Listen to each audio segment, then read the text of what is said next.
नमः संस्कृताय मित्रों, कैसे हैं आप।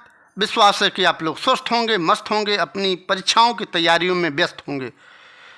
मित्रों, आज हम लोग, जैसा कि आप जानते हैं कि हम लोग रघुवंश, कालिदास कृत रघुवंश का अध्ययन कर रहे हैं। रघुवंश के द्वितीय सर्ग का हम लोग अध्ययन कर रहे हैं। ठीक है, तो आज हम लोग रघुवंश के द्वितीय श्लोक का हम लोग आज इस वीडियो में अध्ययन करेंगे।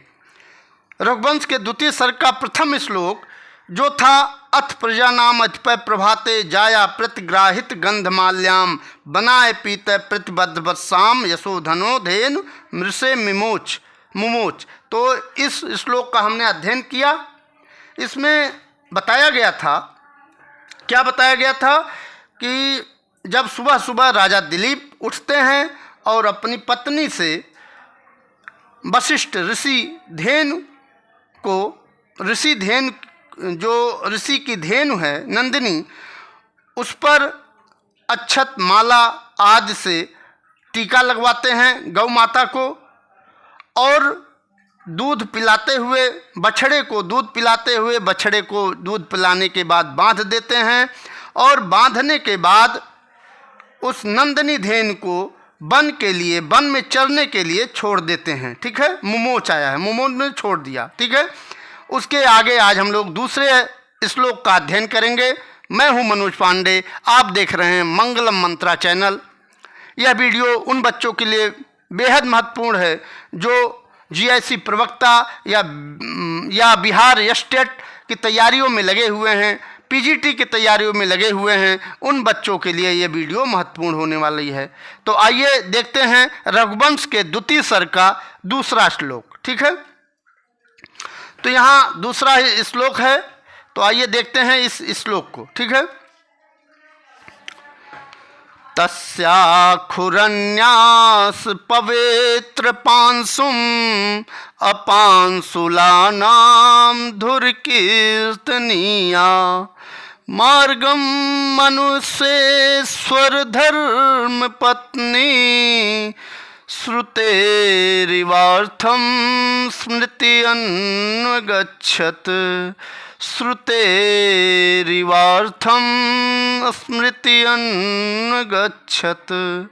तो ये रहा रघुवंश के द्वितीय सर्ग के दूसरा श्लोक, द्वितीय सर्ग का दूसरा श्लोक। ठीक है, तो इसमें आइए इसके अर्थ के बारे में जान लेते हैं।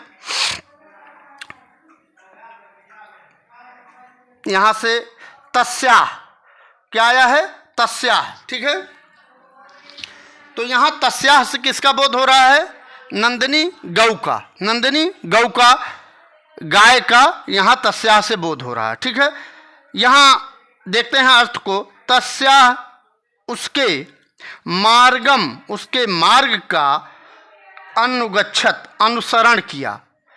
किसके मार्ग का, नंदिनी गाय के मार्ग का अनुसरण किया। ठीक है, तो अनुसरण किसने किया, तो यहाँ आया है मनुष्येश्वर धर्मपत्नी। मनुष्येश्वर का है, तो मनुष्येश्वर राजा दिलीप है, तो मनुष्येश्वर धर्मपत्नी कौन हो जाएंगी, महारानी सुदक्षिणा अर्थात मनुष्येश्वर धर्मपत्नी तस्याह मार्गम अनुगच्छत, अर्थात महारानी सुदक्षिणा ने उस धेनु नंदिनी के मार्ग का अनुसरण किया। ठीक है, इतना समझ गए आप। एक एक शब्दों को हम लोग समझेंगे और उसके अर्थों के बारे में जानेंगे और उससे बनने वाले प्रश्नों को भी देखेंगे। ठीक है, इतना जान गए। लेकिन वो मार्ग कैसा है, जिस मार्ग का रानी सुदक्षिणा अनुसरण कर रही हैं, नंदिनी के मार्ग का, नंदिनी गाय के मार्ग का, वह मार्ग कैसा है, तो यहाँ है खुरन्यास पवित्र पांसुम। खुरन्यास पवित्र पांसुम, खुरन्यास में खुर मतलब जानते हो आप लोगों के पास, अगर गाय होगी या कोई भी गौ होगा तो आप लोग खुर जानते होंगे। जो पैर का निचला भाग होता है काला काला, उसी को खुर कहते हैं। ठीक है, उसी को क्या कहते हैं, खुर। और न्यास मतलब रखने से, खुर के रखने से पवित्र हो गई हैं पांसुम पवित्र हो गई हैं धूल, ठीक है। जो मिट्टी की धूल मतलब पैर अगर पृथ्वी पर पड़ेगा तो वहाँ धूल होगी, तो वह पवित्र हो गई है, ऐसा दिखाया गया है कालिदास जी ने। क्योंकि उपमा कालिदास तो उपमा के लिए विख्यात हैं, तो उन्होंने बताया कि उस नंदिनी गाय के खुर के रखने से पवित्र हो गई हैं पांसुम धूल। ऐसे मार्ग का रानी सुदक्षिणा ने अनुसरण किया, ठीक है। तो यहाँ पांसुम से धूल और न्यास मतलब रखने से, और पवित्र हो गई हैं धूल, ठीक है। तो ऐसे मार्ग का मनुष्येश्वर धर्मपत्नी अर्थात महारानी सुदक्षिणा ने अनुसरण किया, ठीक है। ये 3 लाइन हो गया, पहला लाइन, दूसरा लाइन और तीसरा लाइन, ठीक है। नहीं, पहला लाइन और दूसरा लाइन हो गया, ठीक है। ये पहला लाइन और तीसरा हुआ है, दूसरा बाकी है यहाँ, ठीक है। तो यहाँ है अपान सुला नाम धुर कीर्तनिया। तो वह जो मनुष्येश्वर धर्मपत्नी कैसी हैं, तो उन्होंने बताया कि अपानसुला नाम मतलब प्रतिव्रता स्त्रियों में जो धूरी हैं मतलब प्रथम कीर्तनीया मतलब गिनी जाती हैं। जो प्रतिव्रता स्त्रियों में प्रथम गिनी जाती हैं, ऐसी महारानी सुदक्षिणा तस्या अर्थात उस नंदिनी गाय के मार्ग का अनुसरण किया, ठीक है। तो पूछ लेगा तो अपानसुला नाम धुर कीर्तनिया का, तो अपानसुला नाम धुर कीर्तनिया महारानी सुदक्षिणा, ठीक है। ये हो गया, 3 लाइन हो गया। अब किस तरह से अनुसरण किया, मतलब महारानी सुदक्षिणा ने उस गाय नंदिनी के किस तरह मार्ग का अनुसरण किया, तो उन्होंने बताया श्रुते रिवार्थम स्मृत्य अनुगच्छत। जैसे श्रुते षष्ठ्यंत पद है, जैसे श्रुत मतलब वेद जो है, वेद के अर्थ का यहाँ अर्थ है श्रुते अर्थ और यु। तो जिस तरह से वेदों के अर्थ का अनुसरण स्मृतियाँ याज्ञवल्क्य स्मृति या मनुस्मृति, वह किसके अर्थ का अनुसरण करती हैं, वेदों के अर्थ का अनुसरण करती हैं। यहाँ देखिए फिर से श्रुते रिवार्थम स्मृति अनुगच्छत। जिस प्रकार से वेदों के अर्थ का अनुसरण स्मृतियाँ करती हैं, करती हैं, उसी तरह से मनुष्येश्वर धर्मपत्नी अर्थात महारानी सुदक्षिणा ने तस्या उस धेनु के मार्ग का अनुसरण किया, ठीक है। तो हम लोग चारों लाइनों का अर्थ अच्छी तरह से समझ गए, ठीक है। अब यहाँ इससे पूछ सकता है कि अपानसुला नाम धुर कीर्तनिया का, अपानसुला नाम धुर कीर्तनिया का, तो हो जाए मनुष्येश्वर धर्मपत्नी भी आ सकता है या फिर महारानी सुदक्षिणा भी आ सकता है, ठीक है। ये हो सकता है। फिर पूछ सकता है कि मनुष्येश्वर का है, यहाँ पूछ सकता है मनुष्येश्वर का है, तो मनुष्येश्वर राजा दिलीप है, मनुष्येश्वर का है, मनुष्येश्वर राजा दिलीप है, ठीक है। यहाँ दे रहा है ना कि मनुष्येश्वर, तो पूछ सकता है मनुष्येश्वर का है, तो मनुष्येश्वर राजा दिलीप है, ठीक है। फिर पूछ सकता है श्लोके अस्मिन को अलंकार है, इस श्लोक में पूरे पद में श्लोक में कौन सा अलंकार है, तो सीधा यहाँ उपमा अलंकार है, ठीक है। श्रुते रिवार्थम स्मृत अनुगच्छत, ठीक है। जिस तरह से वेदों के अर्थ का स्मृतियाँ अनुसरण करती हैं, उसी तरह से सुदक्षिणा ने उसके नंदिनी धेनु के गाय मार्ग का अनुसरण किया, ठीक है। तो ये उपमा अलंकार इसमें है, ठीक है। पूछ सकता है मनुष्येश्वर धर्म पत्नी, यहाँ दिया है ना मनुष्येश्वर धर्म पत्नी इत्यत्र का समास है, तो इसमें षष्ठी तत्पुरुष का वर्णन किया गया है, ठीक है। इतना आप समझ लिए। तो ये और इसमें उपमा अलंकार है, इस पद में कौन सा अलंकार है? उपमा अलंकार है।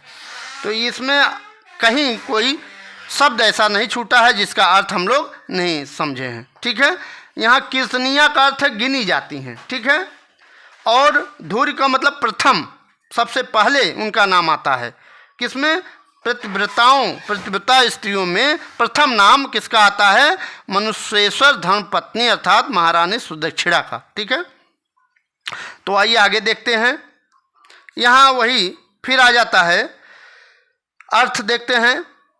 पतिव्रता स्त्रियों में सबसे प्रथम गिनी जाती हैं ऐसी राजा दिलीप की धर्मपत्नी सुदक्षिणा ने उस नंदिनी गाय है, तो उस नंदिनी के खुर रखने से पवित्र हुई धूल मार्ग का उसी प्रकार, यहाँ धूल है ना, धूल के मार्ग का उसी प्रकार अनुसरण किया जैसे वेदों के अर्थ का अनुसरण स्मृतियाँ करती हैं, ठीक है।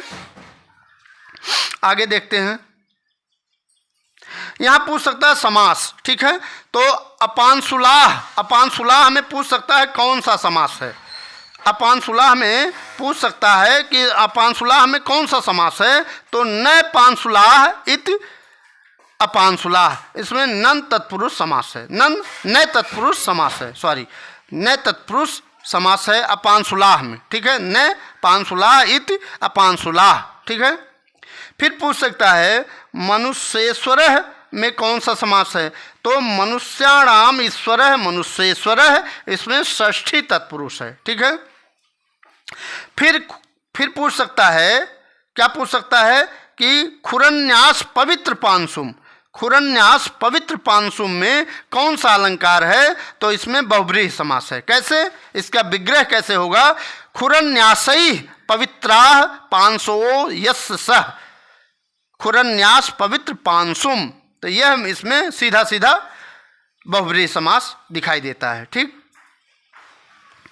आगे फिर पूछ सकता है, इसमें लकार और प्रत्यय धातु भी इसमें पूछा जा सकता है।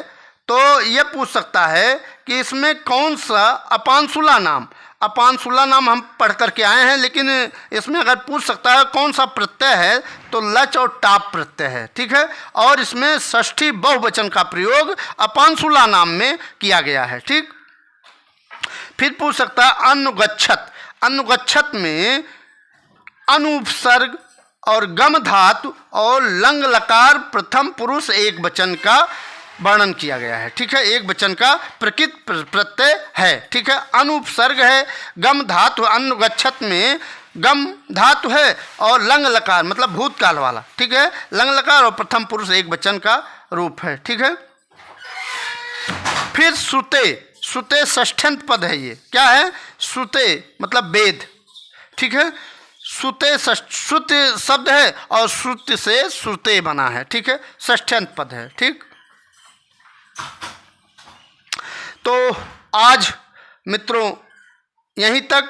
अगली वीडियो में हम पुनः रघुवंश के द्वितीय सर्ग का तीसरा श्लोक लेकर के आपके सामने उपस्थित होंगे। तब तक के लिए मुझे आज्ञा दीजिए। बहुत बहुत धन्यवाद आपका यह वीडियो देखने के लिए। वीडियो अगर आपको पसंद आ रहा है तो इस चैनल को लाइक और सब्सक्राइब जरूर करिएगा और यह वीडियो उन बच्चों तक भेजिएगा जो नहीं पढ़ पा रहे हैं किन्हीं कारणवश, ठीक है। नमः संस्कृताय। जय हिंद, वंदे मातरम।